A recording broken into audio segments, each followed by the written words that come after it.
Ooh, I like that. Damn. That gave me a little chills right there. I like that. You're not gonna rope me in, Jalen. I'm standing 10 toes down on my prediction this year, but I like that video. Running hills. You like running hills? Actually, that is my favorite workout, running hills. Although I did run hills one time with T.O. and Julio, and that was the worst thing I ever did. Never again.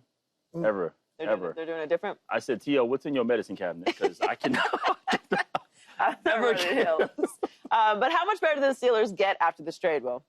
I thought they improved just in terms of, like, you lose a guy like Minkah Fitzpatrick, but you are getting two immediate starters, immediate Pro Bowlers, high-level players in Jalen Ramsey and Jonnu Smith. So I think out the gate, man, just what they did, you're getting a guy like Jalen Ramsey who, of course, they know him as a corner, as a lockdown corner. However, he is super versatile, and I believe that's what's going to happen. They're going to take advantage and use his versatility, almost like what Raheem Morris did when he was in the L.A. That's the year Jalen Ramsey had his best season ever when he played the star position, which is also the nickel, using all over the place. Don't just leave him on one side of the field. He's too instinctive. And obviously, Jonnu Smith coming back with Arthur Smith when they were in Tennessee together. So, and him coming off his best season. So I think this is an immediate upgrade, and they're going to be much better. You know, as exciting as that video just was, believe it. You know, I think it's kind of a wash between Minkah and Jalen. I think it is at this point. They're both really great players. Jonnu, I think, is what makes the difference because he is coming off of a career year. He's just really too expensive for the Dolphins right now. Steelers had some money, and I think he fits, obviously, what Arthur Smith does. They have familiarity. Right. So Jonnu, I think, is the thing that gives the Steelers the edge in this trade. This was sort of something that had to happen for the Dolphins. Obviously, they got a great piece in Minkah Fitzpatrick, and Jalen Ramsey going to the Steelers is a great addition for them. He's a versatile player. You know, giving someone like Mike Tomlin a Jalen Ramsey is always a good thing. But they both, Minkah and Jalen have both missed 7 games over the last 2 seasons. Dolphins were 5-2 without Jalen. Steelers were 6-1 without Minkah. Like, they're both really great players that contribute at a high level when they're available, and they kind of just swapped. But this is a motivated Jalen Ramsey. Yeah, that's the thing. It's a motivated. I think Jalen's going to have you put the montage together with the voice, the Steelers. Yes. Yeah. John Facenda, is that his voice? That's the guy. I love it. I love it. And I think he is motivated. I think he will have a great season with Mike Tomlin. But I'm just saying, as far as like who's gotten better, like the Steelers and Dolphins from that regard, both got great players. Right. That makes sense for what they can afford right now and what fits their systems and what's going to work. I think Jonnu Smith going to Arthur Smith, to this offense, to an Aaron Rodgers who could use a weapon like this, even though it is kind of a loaded tight end room now. That is the thing that I think gives the Steelers the edge in this trade. But, Paul, what do you think? Yeah, it's giving me more confidence in what I've been saying over the last week about the Steelers. I got them going into the playoffs. I got them getting 10 wins. Does it make them better? I don't know if it's going to make them have a win or 2 more from this trade, but I do have them at 10 wins. And for me, it's all about what you're getting in the locker room also. You know, you're getting a veteran leader, a guy who understands his role, a guy who's been there before, who's won. And so as much experience as you can get into a locker room. I mean, they probably got the most experience on one roster that you can get when you look at Aaron Rodgers and DK added to that mix. You know, a bunch of veterans along to go with Mike Tomlin. You have to think that, hey, this is it, guys. You know, they're at the age, they're all at this age to where, you know, they're going for it. So I really like the move, what the Steelers are doing. For me, it solidified them as a playoff contender. Well, they also added Darius Slay. Yep. This offseason. They added DK Metcalf, Robert Woods, Malik Harrison, obviously now Jonnu Smith. So they have a bunch of new additions to this roster, which makes them very interesting. And obviously we're going to be paying attention to what they do with Aaron Rodgers. But do you like them going all in this year with Aaron Rodgers, Paul? Yeah, I think you have to. You got to understand, Aaron just announced this is his last year. You know, barring that he wins a Super Bowl. And even if he wins a Super Bowl, why not go out on this high horse? You got to see what you got. You got older DK. It's similar to like what we're seeing the Lakers and LeBron. I feel like as long as you have an Aaron Rodgers and you know this is it for him, why not just go for it? Because we said this last year. We was like, for the Jets, it's Super Bowl or bust. So that's pretty much what we're saying for the Steelers. And even though we know that Rodgers is past his prime, he carries that aura, whatever locker room he goes into. When he comes into your locker room, you feel like you got a chance. And I know we may be living in the past, but there's something about certain names that when you throw them in there, it just feel like it gives you a shot and some hope to win a Super Bowl. Yeah, and I believe in, definitely go all in. And in terms of a couple of things, like you mentioned with the crowded tight end room, well, I think Arthur Smith is going to do things that's friendly for Aaron Rodgers, like a West Coast offense, which is high percentage passes, getting the ball out quickly, being super efficient, and then going all in, bringing guys. When you're bringing in Jalen Ramsey, you're going all in. Like the Rams, they went with Jalen Ramsey because they were trying to go all in. Obviously, Miami tried to do something with that as well. But you're bringing in guys like Jalen, Robert Woods, Slay, all guys who have championships. Like they've been part of that thing. And that's the thing. You're getting all these guys and who are still highly productive. I mean, Slay might be an OG, but he's still running a 4.3. You know, he's still going to be productive there. And so Slay running now. He can still run. And so, yeah, I'm all for them doing this. There's no other way, especially now. Like teams today, they aren't really, there's not a long-term plan. Like when Aaron Rodgers first came to Green Bay, there was a long-term plan, right? Sit behind Brett, and then there's like the whole 4-year plan, and the quarterback used to sit. So now with these younger quarterbacks having success sooner, there's immediate impact, there's immediate success. So now with the Steelers, like, okay, we finally have another situation with a quarterback. We gotta go in right now because there is no plan. There's no tomorrow. Nope. There is no tomorrow. There is no tomorrow. There is no tomorrow. Saying there's no plan is yucky. Ugh. There's got to be some plan. The plan is right now. Right now. It's right now. In terms of like a future plan, what we're trying to do is it's a right now. It's a 1-year situation. Let's figure it out. All we have is the year in front of us. The what? The year in front of us. Like they're not setting up for the future. Aaron hasn't like officially said this is last year, but he's alluded to his last year. Right. It makes sense at this How point. things go. He's on a 1-year deal. Right. Even if no matter what and how this season ends, it seems like it'll be his last year. If they have success, then it would make sense that he, rides off into the sunset. If it's another quote unquote failure, then, it is what it is. But he's on a 1-year deal regardless. So it makes sense to go all in. All of this is, of course, contingent upon, in my belief, Aaron Rodgers has a better year than he had last year. And you think that's possible? As long as the man is healthy.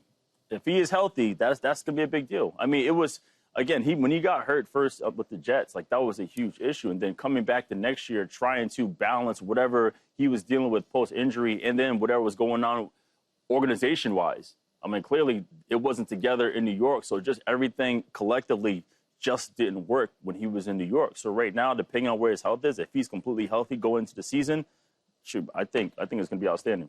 I'm interested to see how the system adjusts to Aaron Rodgers, though. Like, Jonnu Smith is a great addition. Right. Coming off of a career year, anyone would want a player like that. But Aaron is never played in this system before.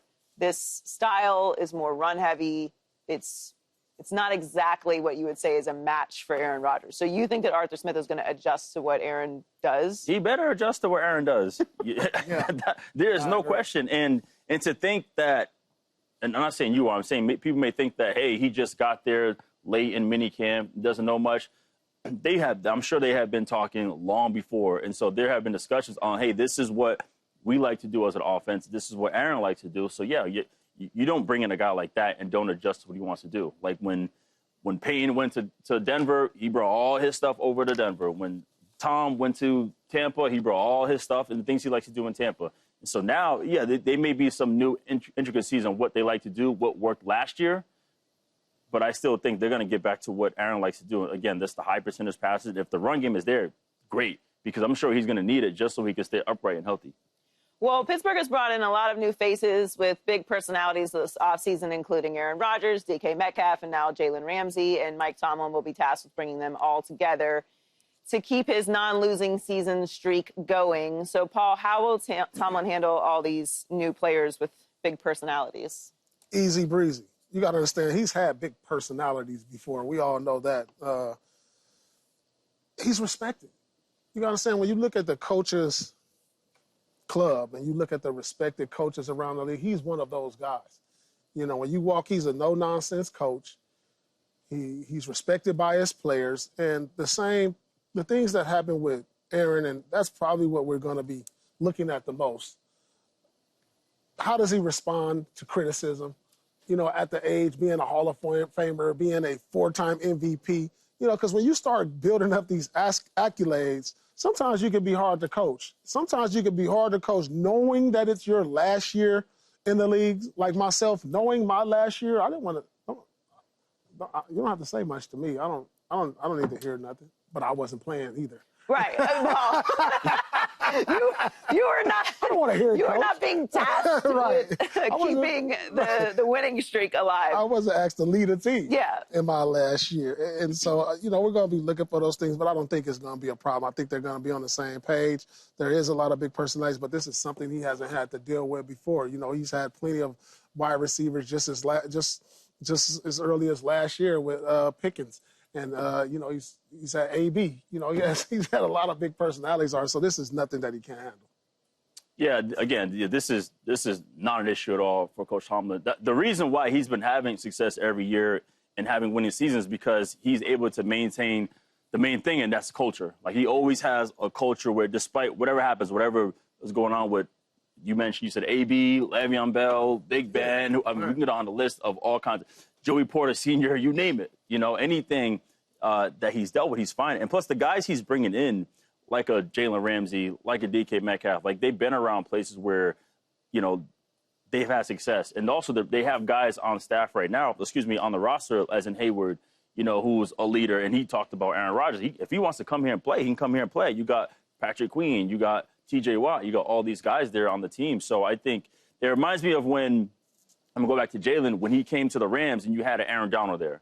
Like, he was already there handling the culture. You had, Sean McVay already had his culture set too. So these guys are coming in and, like you mentioned, totally respected already. So I think right now this is not a problem. Yes, big personalities, but they're also professionals. Yeah, I think he'll handle it how he always does. He's not new to big personalities. Right. Like, Pittsburgh, for all of its, aura, it's got a lot of personality up there. Like, we're forgetting about the Antonio Brown days and Le'Veon Bell and Ben Roethlisberger, Deontay Johnson, as you just mentioned just last year, dealing with George Pickens. I think he'll handle all of those personalities just fine. He has a standard and a culture, and that's why they always win, because he not only is great at handling personalities, I think it's pretty obvious that he is the best in the league at getting the most out of the players that he has. Like, that is why they've had the streak of winning seasons that they've had with him, because he maximizes players. I mean, when you're winning with Duck Hodges, like, it's tough to poke. Duck. No disrespect, to poke a hole in that theory. What is the wild card to me is Aaron Rodgers.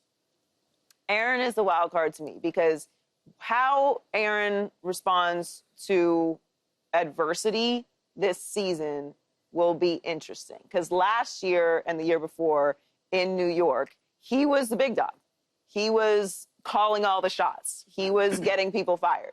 He was making all the demands. That's not going to be the case in Pittsburgh. Right. And there's no reason for it to be the case in Pittsburgh. And Pittsburgh has the reputation in the standing to say this is how we do things, and we've been winning. Last year, you won 5 games. The year before that, you didn't play. And the year before that, you missed the playoffs. We don't do things that way around here. And even if it is 1 year and we're all trying to, make it work, how are things going to go? Because where are you going to point the finger if you're Aaron Rodgers? Aaron always has a place to point the finger. He can't point it at Mike Tomlin. I'm listening to you. So that's the personality trait that I'm interested to see how that adjusts, because that has been consistent with Aaron wherever he's been, is that it's someone else's fault. Yeah, it's definitely still going to be somebody else's fault. Look, when you're in that last year, you're like, but it can't. But it can't be Tomlin. But here's the thing. Tomlin has too much standing in the league. We have too much evidence of it but not look being where he was. Yes, there was a lot of fingers to point at where he was in New York. He put the people in place to point the fingers at. There were so many people. Oh, no, but the decision maker at the end of the day that bus ride was like boom, boom, boom, boom, boom. You know where they put But the Woody bags? made a decision at the end of the What? You know where they put them bags on that bus?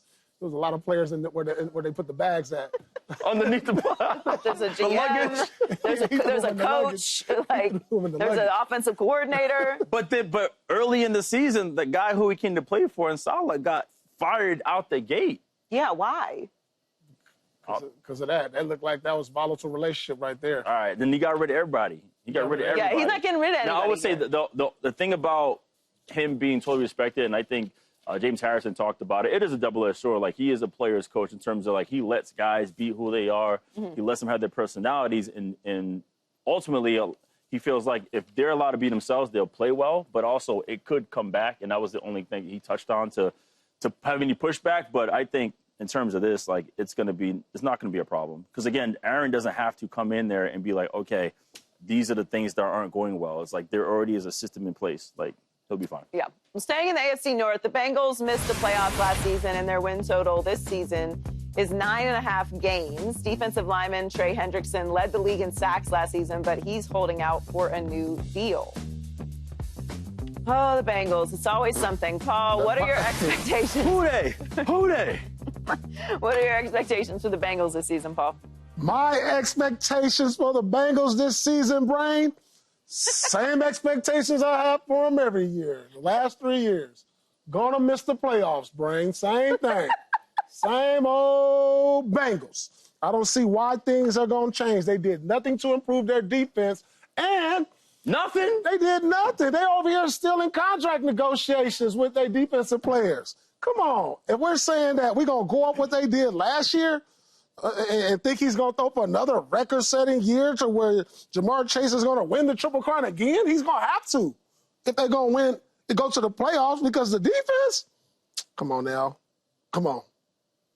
I could have played on that defense. You see my defensive moves. Hold on. I could have played on that defense with the defensive moves I showed. Hold on. First you can stop goals, penalty kicks. Now you can play defense. Oh yeah, I got the swim move down. Oh, you rushed the pass you're talking about. Man, come on. I could have been on that defense. Shoot. Look at these moves. Well, y'all got the tape. Show them. Show them the tape. They need to pull this Hopefully up. they find Well, it. have you Listen, seen Paul's defensive move? I have not seen his defensive You moves. haven't? This will be first? I have. This will be my first one. Oh, Fresh really? eyes. All right, here we Right go. here. I could have played Fresh defense. eyes. Look. Yeah. Sack. Sack. Around the court. You look like Day and Friday. She ran all the snacks. Look at that footwork. Around him. You got all the new snacks. Where to hit the street. Yeah. Look at this. Look at the footwork. The footwork, though. Wow. Around. Get to the quarterback. Do we have the new one? All right, this is the updated. Oh, I got the new one, though. Look, I'm new to proof. Hey. Ooh. That's a sack. That's a sack. Is that Mean Joe Green? What are we doing over there? Yeah. Ooh. Listen, Come on, you would have left your feet and you would have got sent. What was that? Yeah. I'm out of there. Oh, my God. Anyhow, I'm going to go back to the... Let me get back on track. I would have picked him up and threw him straight to the coolers. As soon as you left your feet, you would have seen God. I'll tell you that. Oh, my goodness. Listen, going back to the defense, they had a huge addition. They brought That was in... the Bengals defense right there. They brought in... It's funny. Every time I call on the show, I can never get any work You done. can't. Let's focus. Come on. Here we go. Order. Go ahead, Will. Got you. They added Al Golden, defense coordinator from Notre Dame, and they brought him in to be more versatile. Apparently, what's happening with Luranimo, it just wasn't working. They were giving up huge plays after plays. I believe it was the Commanders where they gave up. I think they were in cover 0, and Jaden Daniels just threw a deep pass down for a touchdown to win the game. And so there were a lot of things that weren't going well. But they brought in, again, a coordinator who is, I guess, more innovative to what they're doing now. So I think that's a huge step to see if you can do things like that. Because apparently what they were doing last year schematically, right now I got 9 or 11 wins. And I think the total this year is 9.5. And so I think they make the playoffs. I do think they make the playoffs simply because of that man, Joe Burrow. I believe they get it done. I mean, two things with the Bengals. They've got to sort this out with Trey Hendrickson. They have to. He's their best defensive player. He's owed money. You knew that this was going to come up. Like, it's not a surprise that he was going to ask for his money and demand it. And the way that he played last year deserves it. You're not winning without him. They're bracing for the real possibility that he won't be there for training camp and potentially miss games. They don't have their first-round pick there yet. They're dealing with that. They were 25th in scoring defense last year, and a big part of the reason why they missed the playoffs, outside of starting 0-3, which has been a disaster under Zach Taylor. They've started 1-11 in the first 3 games of the season since they started there. Right. is that they weren't able to stop anyone. Joe Burrow was in the MVP conversation because of what the numbers they were putting up offensively, but they're not making the playoffs because there's a whole other side of the ball. Like they need to shore that up. So I believe that they will get it done this season. I believe they'll start faster and they will make the playoffs, mainly because I can't imagine a world where a Joe Burrow-led Cincinnati Bengals misses the playoffs 3 years in a row. How many wins, Joy? I'm going 10 wins, but I think they make the playoffs. Now it's going to be tight, obviously, and especially in the AFC North. Right. But I just cannot imagine a world where they miss the playoffs again. I don't see it. But it's going to be very contingent on what they figure out on the defensive side of the ball.